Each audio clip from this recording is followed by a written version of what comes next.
This was supposed to be an ordinary trip. The passengers on the flight were diverse, each with their own destination in mind.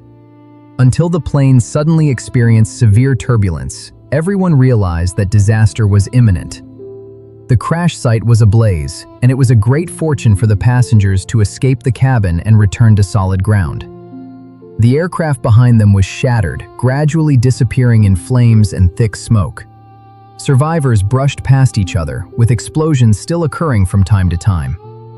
The aftermath of the air disaster, carried by the sound of ringing phones, awakened the sleeping psychologist. Claire, who has been deeply involved in trauma treatment after disasters, set off overnight to the hospital handling the aftermath of the accident. Based on the available information, it has not yet been concluded whether the nature of the air disaster was accidental or man-made. A senior colleague had been waiting for Claire for some time. Given the uniqueness of this incident, he decided to entrust the trauma treatment of the survivors entirely to Claire and instructed her to focus on a patient named Eric. After experiencing life and death, Eric appeared somewhat overly excited. Claire, who is pursuing a doctoral degree, nervously took on her first independent project. Most of the survivors were still in shock, and few were willing to engage in deep conversations with her, except for Eric, who wore a smile and showed a willingness to communicate. If not for Eric's disheveled appearance, one might mistakenly think he had reunited with a loved one just by his gentle expression. Eric declined the survivors' discussion group, stating that if Claire could provide one-on-one therapy, he would be willing to cooperate actively. This was a special situation for Claire, and Eric was eager to know how he could become that special existence. Surviving such a severe air disaster was already rare, and Eric sincerely found Claire wise, lovely, and full of charisma. Claire gradually discovered that this patient, who appeared different in the eyes of others, indeed had unique qualities. She only wished that his radiant smile was not a pathological manifestation. Eric even curiously asked if Claire had any sisters, and after receiving a positive response, he sincerely suggested that Claire reach out to her family soon. No one can predict whether people will face unforeseen events the next day. If they only think of calling to check in then, it would be too regrettable. After returning home, Claire was still preoccupied with this suggestion, as it indeed resonated with the profound reflection on life that survivors often have, while those who lead smooth lives often lack such insights. Until a caring neighbor knocked on her door, reminding Claire that she had left clothes in the laundry room, she returned to her normal life trajectory. But that ever-smiling neighbor still made Claire involuntarily think of someone. Late at night, Claire took Eric's advice and dialed a long, uncontacted number. After the voicemail prompt ended, Claire finally left a greeting. Meanwhile, Eric, tormented by nightmares of the air disaster, tossed and turned until a barking dog outside made him glance at the dog below, and he suddenly realized he urgently needed to seek treatment. On the day of the survivors' discussion, Eric was still absent. The others shared a similar situation with the absent Eric. Although they claimed to feel calm inside, they were actually in a state of repression. They could still recall the fear of that time and the panic-stricken expressions of other passengers, yet their memories of the crash contained many discrepancies. Some insisted they had witnessed the plane explode before the crash, while companions denied any abnormal conditions prior to the crash. Claire suddenly felt a doubt. If nothing abnormal had occurred earlier, how could the patient sense the panic of others? This question angered some survivors, and Claire found it difficult to make substantial progress by inquiring with others. Before she could change the topic, a figure in black appeared outside the window. When Claire stood up to check, the person had vanished in an instant, plunging the aftermath of the crash into deep fog. Claire went to meet with the airline representative to ask if there had been an explosion before the crash, to which the representative denied. The representative claimed that the main cause of the crash was the captain's judgment error, leading to loss of control of the aircraft, and the responsible parties would bear the corresponding consequences. The so-called explosion remarks were merely illusions created by the survivors in their state of shock. Professionally, Claire knew that an extreme state of fear would actually make people's memories of what they saw and heard clearer. The airline representative was clearly trying to conceal the truth, making Clare's future work likely difficult to carry out smoothly. The always smiling Eric became a breakthrough for the therapeutic work, receiving one-on-one counseling services. However, Eric stated in advance that he was not a patient in the traditional sense. He prepared coffee for Clare with cream and sugar, which surprised her, as he seemed to know her dietary habits. Even though Eric was charming and often praised Clare's allure, he could not always maintain a pleasant state of mind. When the sealed memories surged to the surface, the feeling of suffocation would eventually arrive as expected. Eric seemed to understand, but not fully, suddenly mentioning his love for painting. Although he had thought about trying it before, he had never acted on it. Before the crash, Eric was a vice president at a company, considered young and promising in the eyes of the world. Looking back today, he realized that much of his previous life had been wasted. That desk, symbolizing his identity as a business elite, was filled with various office supplies, yet it resembled a cage, distancing him from others. Clare felt curious and asked Eric if he had never felt weary before, but the answer was negative. At that time, Eric was busy struggling for a living, with no time to break free from the shackles of busyness, even worrying about losing clients. Clare was deeply gratified by Eric's transformation. However, to completely overcome the psychological shadow, it must be based on objective facts. Eric indeed remembered that even before the crash, a gentle breeze had brushed against his cheek. But regarding the flash of the explosion and the nightmares before, he did not know if he had truly forgotten or was deliberately avoiding mentioning them. Clare stopped pursuing the question, only hoping that Eric could attend the discussion. After reviewing a large amount of literature, Clare learned that the trauma suffered by patients who have gone through life-and-death ordeals is far from ordinary. She couldn't help but wonder whether her taciturn senior had ever mentioned anything to the survivors. Otherwise, how could Eric know about her eating habits and that she has a sister? The senior only reminded her to strictly adhere to the medical ethics, as the determination of the nature of the air disaster falls within the responsibilities of the investigators. Clare originally wished to clarify her own position, but at the second discussion meeting, a patient who claimed to have witnessed the explosion suddenly went missing, which made her doubt. The patient Shannon, who had been under long-term mental stress, also showed resistance to the doctor's care, refusing to take sleeping pills and unwilling to confide in strangers. The work of a psychologist is inherently challenging, and just as Clare was preparing to leave work, a patient suddenly sought her help.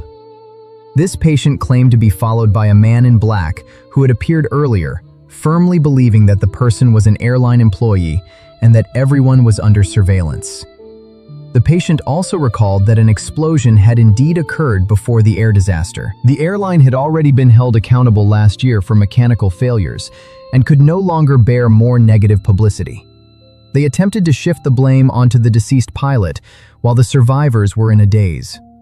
After escorting the patient home, Clare sincerely hoped that this conspiracy theory was merely the patient's paranoid thought, and that the increasing number of empty seats at the discussion meeting had nothing to do with the airline.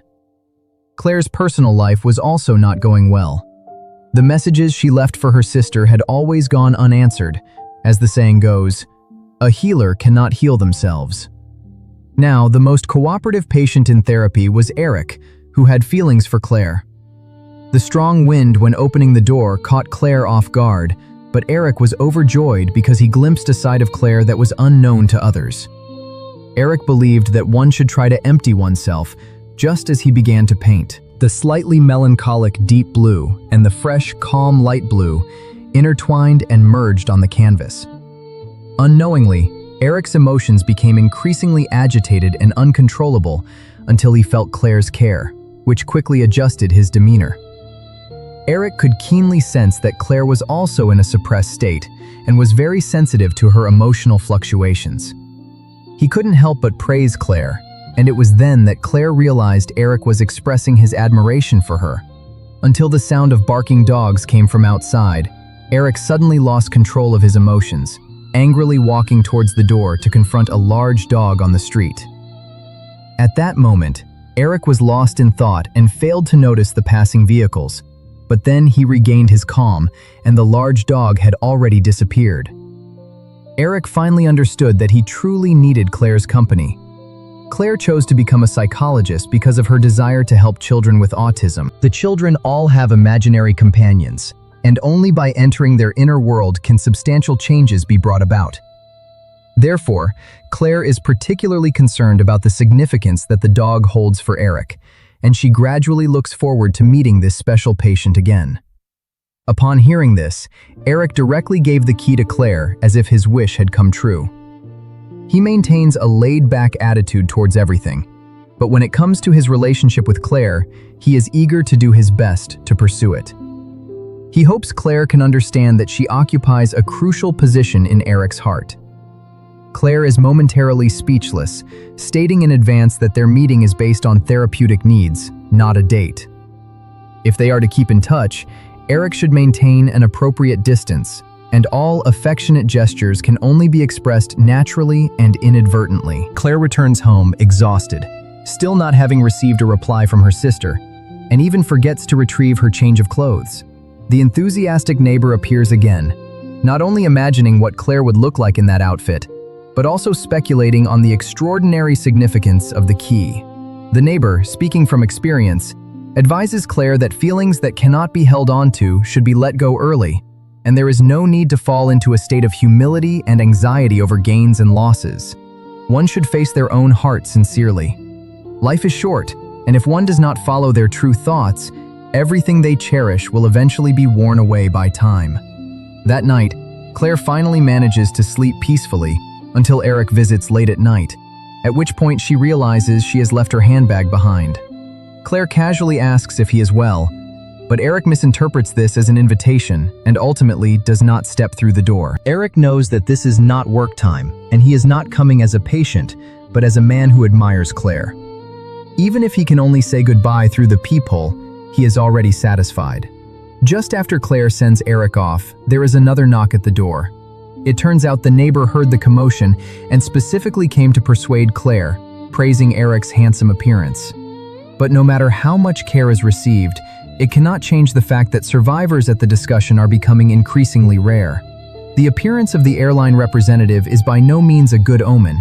He does not truly care about the safety of the passengers, but is merely wary of patients revealing the truth, unwilling for them to recall too many details. After saying goodbye to everyone, Claire is filled with doubts. It is not until Eric, who is high up, calls her that Claire finally ascends to the rooftop. She does not know whether it is out of a physician's compassion or a hidden expectation, but she finally overcomes her fear of heights.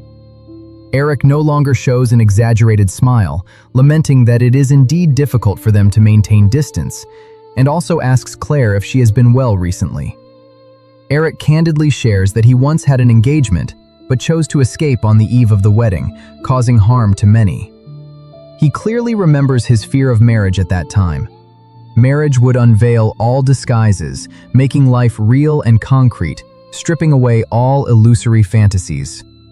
Claire smiles lightly, realizing that she often deliberately distances herself from others, never getting too close to anyone, living a simple and vague life, even somewhat muddled.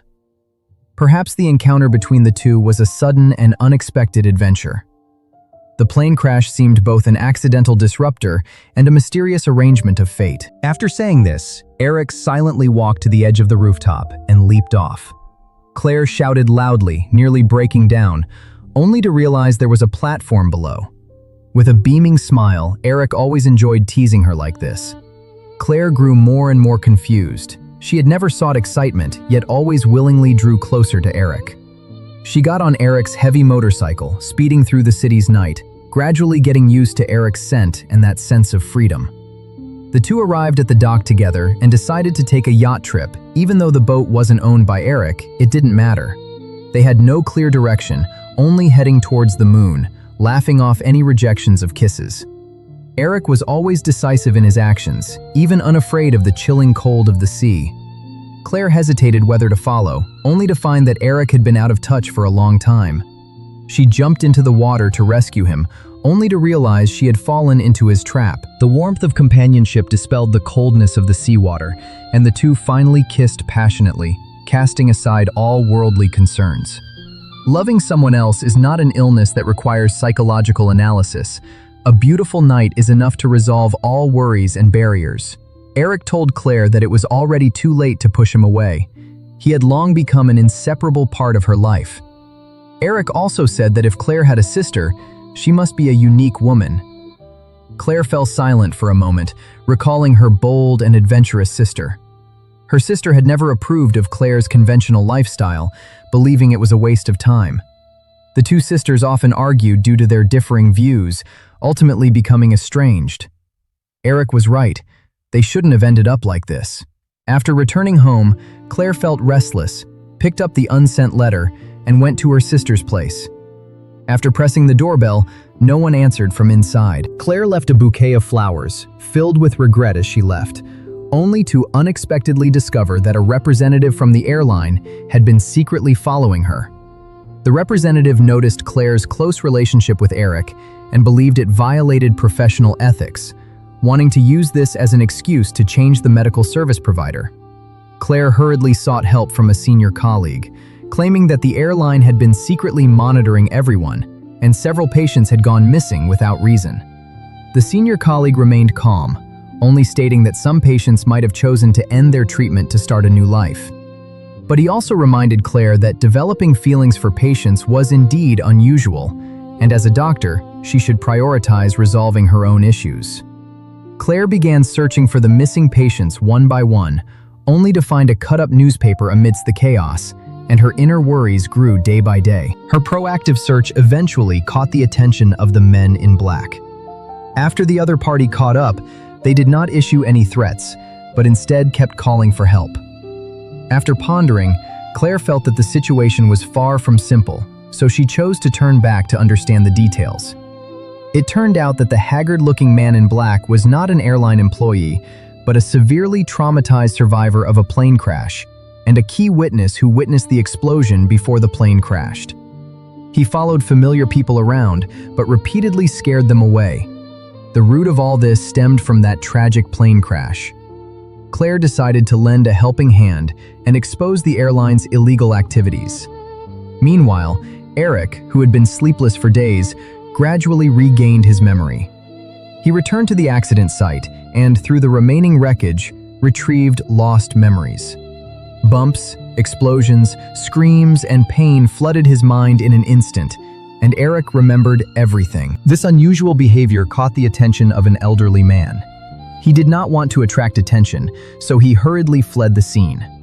The representative preparing for security checks at the airport initially planned to escape, but Claire had already found the key survivor and would not let the airline evade its responsibilities.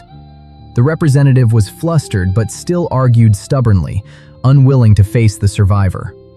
This confrontation ultimately ended inconclusively, but stirred up the buried pain of everyone involved. Claire warned the representative not to attempt to brush things off. The truth would eventually come to light, and no one could deceive themselves forever. But when Claire turned around, the survivor who had just regained his memory suddenly disappeared, leaving behind a group of bewildered onlookers. Now, only Shannon remained committed to attending the forum. The mysterious figures outside were increasing, and Shannon sensed that something was wrong. Only the timely arrival of Claire could provide her with some sense of security. Upon learning that Shannon was being followed, Claire quickly took her to escape. Fortunately, Eric arrived just in time, and they temporarily escaped danger. Eric had fully regained his memory. The engine explosion before the crash had occurred near his seat. With tears barely held back, Shannon finally stopped denying the established facts. This was destined to be a sleepless night. Shannon, who had regained her memory, felt relieved and suddenly missed her deceased parents. For over 30 years, she had blamed her parents for heartlessly abandoning her. After experiencing life and death, she finally acknowledged that her parents' passing was merely an accident. They deserved forgiveness and should rest peacefully in another world. Shannon found complete closure tonight. Awakened by the barking of a dog in the early morning, Eric could not shake off his obsession with that dog. It was his best friend from childhood, buried in his mother's backyard. Eric was anxious and even doubted whether he had truly survived. Claire quickly comforted him, saying that no matter how time passed, she would accompany him until the end. That might just be the neighbor's dog, which would eventually leave on its own. Eric seemed to ponder, walked outside to check, hesitated for a moment, and then resolutely ran off. Claire felt a strong sense of worry surge within her and hurriedly chased after him. Eric wandered aimlessly on the street, weaving through the traffic, seemingly still unable to let go. Claire crossed the parking lot and was shocked to find Eric standing on the tracks.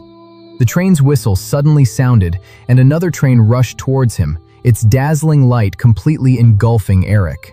It was only after the trains passed each other that Claire let out a long sigh, and the two remained by each other's side. But Eric was reluctant to say much, only hoping Claire would temporarily distance herself from him.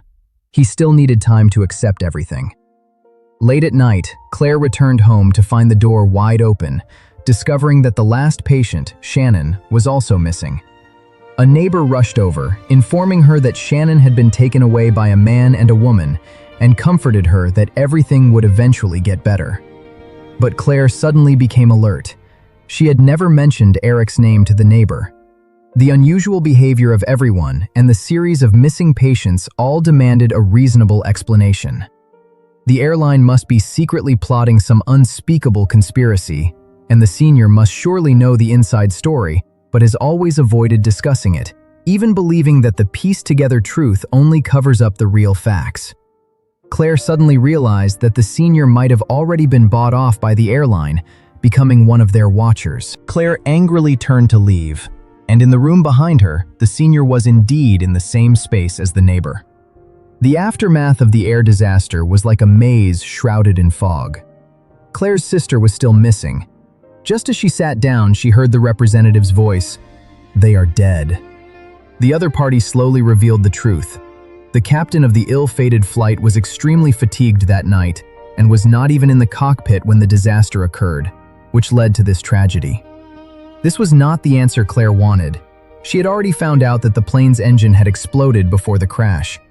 However, the representative blamed all the responsibility on the captain, who had tried his best to make an emergency landing.